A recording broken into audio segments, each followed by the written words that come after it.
प्रभु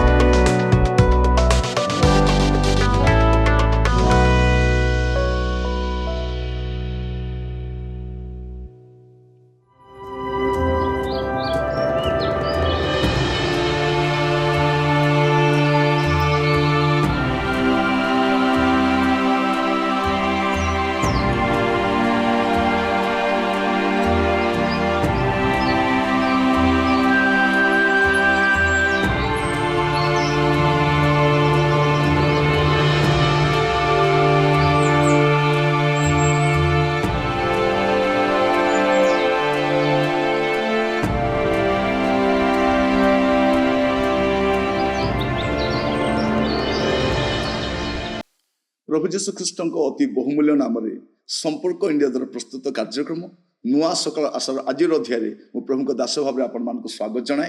प्रभु आपण मान प्रत्येक को बाहुल्य रूपे आशीर्वाद करूँ। दिन प्रतिदिन आप कार्यक्रम जड़ित हो धन्यवाद जनाए।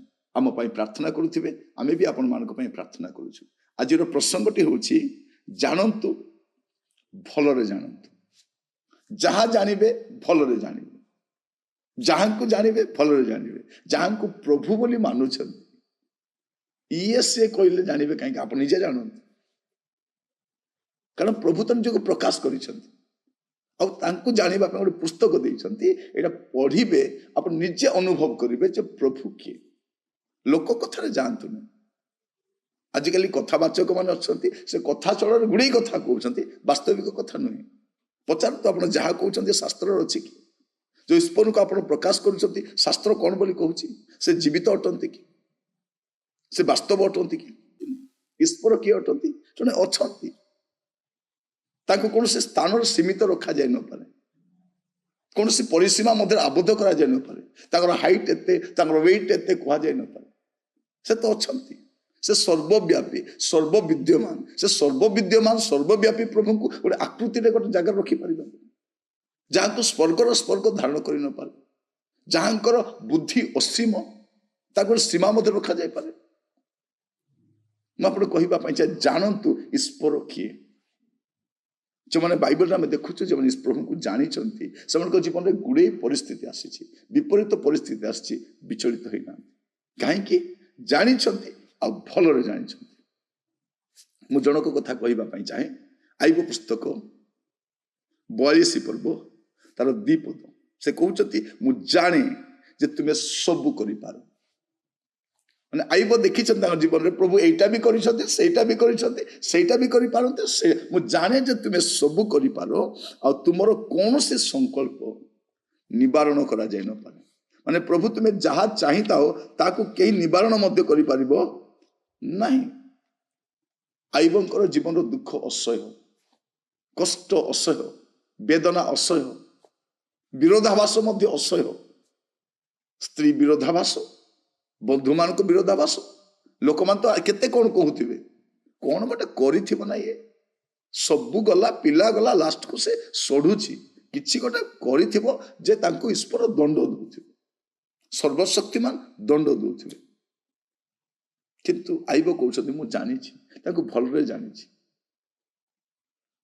आईब तांकर जीवन दुख विषय कहते आईब 7 पर्व तार 4-5 पदरे मु शयन काल कहे केबे मैं उठिबी मात्र रात्र दीर्घ हुए आ मु प्रभात पर्यंत निरंतर छटपट होउथाए मोर मांस कीट और धूली टेला परिहित मोर चर्म मिसी जाए और पुनर्बार फाटी जाए। भाभी देखते दुखर कथा कहते जार देह खराब थाए से केतेबेले सकाल हम बोली जगी थाए आउ से देह खराब होगा लोक मान सकालटा लंबा भाया लगे आनंदर समय शीघ्र सरी जाए कि दुखर समय लंबा एका लगे रातिटा हो न था बेले बेले देखिए आपण घर किसी दुख घटो आप सकाल केत हम आप टाइम देखुए देखुए ए घंटाटा कहीं जाऊना एत शीघ्र एत स्लो कहीं चली कारण से दुखर समय सेमती यांकर भी सेमती अच्छे प्रभात को अपेक्षा कहते मु मोर बिछना खाली छटपट छटपट निरंतर छटपट होची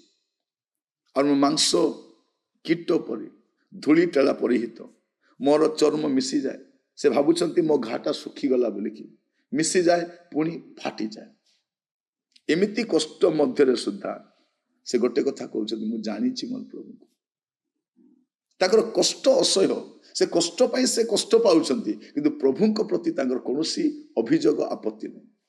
ଏଇଟା ପ୍ରଭୁଙ୍କ ଜାଣିବା ଲୋକ। ତା ଜୀବନରେ ଦୁଃଖ ଆସୁ, କଷ୍ଟ ଆସୁ, ରୋଗ ଆସୁ, ସମସ୍ୟା ଆସୁ, ଯେମିତି ପରିସ୍ଥିତି ହେଲେ ମଧ୍ୟ ପ୍ରଭୁଙ୍କୁ ଜାଣିବା ଲୋକ ସେ ପ୍ରଭୁଙ୍କ ବିରୁଦ୍ଧରେ ଯାଏ ନାହିଁ। ସେ ପ୍ରଭୁଙ୍କ ବିରୁଦ୍ଧରେ ଯାଏ ନାହିଁ। ସେ ଆଉ କଣ ବି କରେ, ସେ ଦୁଃଖ ପାଇଁ କାନ୍ଦେ, ସେ ମାନେ ଖାଇବା ଛାଡ଼ି ଦିଏ, ସେ ଭୋକରେ ରୁହେ, ସେ ଉପବାସ କରେ, ସେ କାନ୍ଦେ, ସେ ଛଟପଟ ହୁଏ, ଏସବୁ ହୁଏ, କିନ୍ତୁ ଗୋଟେ ବିଷୟ ସେ କରେ ନାହିଁ, ସେ ପ୍ରଭୁଙ୍କ ବିରୁଦ୍ଧରେ କୁହେ ନାହିଁ। ଏଇଟା ମୁଁ କହିବା ପାଇଁ ଚାହେଁ। ଆପଣ ଜାଣନ୍ତୁ, ଆଉ ଭଲରେ ଜାଣନ୍ତୁ, ଯେପରି ବିପରୀତ ପରିସ୍ଥିତିରେ ମଧ୍ୟ ଆପଣ କଣ ହେବେ, ଆପଣ ସ୍ଥିର ରହିପାରିବେ। ସେ ଗୋଟେ କଥା କହୁଛନ୍ତି ତାଙ୍କର ଜୀବନରେ 19 ପର୍ବ ଯଦି ଆପଣ ଦେଖିବେ, ଆଇବ 19 ପର୍ବ ତାର ପ୍ରଥମ 2 ପଦ, ସେ ମୋ ପଥ ରୁଦ୍ଧ କରିଅଛନ୍ତି, ତହୁ ମୁଁ ଯାଇପାରେ ନାହିଁ, ମୋର ପଥ ଅନ୍ଧକାରମୟ କରିଅଛନ୍ତି, ସେ ମୋ ଗୌରବ ବସ୍ତ୍ର କାଢି ପକାଇ ଅଛନ୍ତି ଓ ମୋ ମସ୍ତକରୁ ମୁକୁଟ ନେଇ ଯାଇଅଛନ୍ତି। ଏଟା ପ୍ରଭୁ କରୁଛନ୍ତି। ସେ କାହିଁକି କରୁଛନ୍ତି ସେ ଜାଣିଛନ୍ତି। ଆପଣଙ୍କ ଜୀବନରେ ଗୁଡ଼େ ବିଷୟ ଘଟେ, ଆପଣ ବୁଝିପାରନ୍ତିନି, ଆପଣ ଇଆଡୁ ସିଆଡୁ କଥା କୁହନ୍ତୁନି। ଆପଣ ତ କିଛି ନ କଲେ ଅନ୍ୟମାନେ ଆସି ଇଆଡୁ ସିଆଡୁ କଥା କହିଲେ, ଆପଣ ସେମାନଙ୍କୁ ନୀରବ ରହିବାକୁ କୁହ, ତୁମେ କିଛି ବୁଝିନାହ, ତୁମେ କିଛି ଜାଣିନାହ, ତୁମର ଜ୍ଞାନ ସୀମିତ। ଏ ଚିକେନ ଖାଇବା ଲୋକର ବୁଦ୍ଧି କେତେ ଥିବ, ଏ ମାଛ ଏ ମାଂସ ଖାଇବା ଲୋକର ବୁଦ୍ଧି କେତେ ଥିବ, ତାର ବୁଦ୍ଧି ସେତିକି ଆଜ୍ଞା। ସେ ସାଇଣ୍ଟିଷ୍ଟ ହେଲେ ବି ତାର ବୁଦ୍ଧି ସେତିକି ଆଜ୍ଞା। ସେ ଡକ୍ଟର ହେଲେ ବି ତାର ବୁଦ୍ଧି, ବେଳେ ଡକ୍ଟର ମାନେ ଏତେ ପାଠ ପଢିଥିବେ, କହିବେ ନାଇଁ ଆଉ ହବ ନାହିଁ, ତୁମେ ଏତେ ପାଠ ପଢିଛ ପରା, ନାଇଁ ମୋର ବୁଦ୍ଧି ସୀମିତ, ଜ୍ଞାନ ସୀମିତ ଅଟେ। ଦେଖନ୍ତୁ, ଆପଣ ବୟସ ହେଇକି ଗୋଟେ ପରିଣତି ବୟସରେ ପହଞ୍ଚିଲା ପରେ ମଧ୍ୟ ଆପଣଙ୍କର ଜ୍ଞାନ ସୀମିତ ଅଟେ, କିନ୍ତୁ ପ୍ରଭୁ ଅସୀମ ଅଟନ୍ତି, ତାଙ୍କୁ ଆପଣ ଜାଣନ୍ତି। ଆଇବ କଣ କହୁଛନ୍ତି, ମୁଁ ଜାଣେ ଆଉ ମୁଁ ଭଲରେ ଜାଣେ, ତେଣୁ ତାଙ୍କ ଜୀବନର ସମସ୍ତ ବିପରୀତ ପରିସ୍ଥିତିରେ ସେ ବିଚଳିତ ହଉନାହାନ୍ତି। ଆପଣଙ୍କୁ ବି କହିବା ପାଇଁ ଚାହେଁ, ଜାଣନ୍ତୁ ଆଉ ଭଲରେ ଜାଣନ୍ତୁ, ଭଲରେ ଜାଣନ୍ତୁ। ପ୍ରଭୁ ଆପଣଙ୍କୁ ଆଶୀର୍ବାଦ କରନ୍ତୁ। ପ୍ରାର୍ଥନା କରିବା। ଅନୁଗ୍ରହକାରୀ ପିତା ପରମେଶ୍ୱର, ମୁଁ ଆପଣଙ୍କୁ ଧନ୍ୟବାଦ ଦେଉଛି, ବାକ୍ୟ ଜରିଆରେ ଆପଣ କଥା ହେଇଛନ୍ତି। ପ୍ରଭୁ, ଆମମାନଙ୍କ ଜୀବନରେ ବିପରୀତ ପରିସ୍ଥିତି ଆସିବା ସମୟରେ ଆମେ ଯେପରି ବିଚଳିତ ନ ହଉ, ଆମମାନଙ୍କୁ ସାହାଯ୍ୟ କର ପ୍ରଭୁ। ଆମର ଜୀବନର ଲକ୍ଷ୍ୟ ହଉ ଆପଣଙ୍କୁ ଜାଣିବା ଆଉ ଜଣେଇବା, ଆପଣଙ୍କୁ ଜାଣିବୁ, ପୁଣି ବିପରୀତ ପରିସ୍ଥିତିରେ ପ୍ରଭୁ ସ୍ଥିର ରହିପାରିବୁ। ଆମମାନଙ୍କୁ ସାହାଯ୍ୟ କରନ୍ତୁ, ଆପଣ ଦୟା କରନ୍ତୁ। ପ୍ରାର୍ଥନା ଶୁଣିଥିବାର ଧନ୍ୟବାଦ, ଯୀଶୁଙ୍କ ପ୍ରିୟ ନାମରେ ମାଗିଲି, ଆମେନ୍। ପ୍ରଭୁ ଆପଣମାନଙ୍କୁ ପ୍ରତ୍ୟେକଙ୍କୁ ବାହୁଲ୍ୟ ରୂପେ ଆଶୀର୍ବାଦ କରନ୍ତୁ। ଆସନ୍ତାକାଲି ନୂଆ ଅଧ୍ୟାୟରେ ଜଡ଼ିତ ହେବା। ବିଦାୟ ଦିଅନ୍ତୁ। ନମସ୍କାର।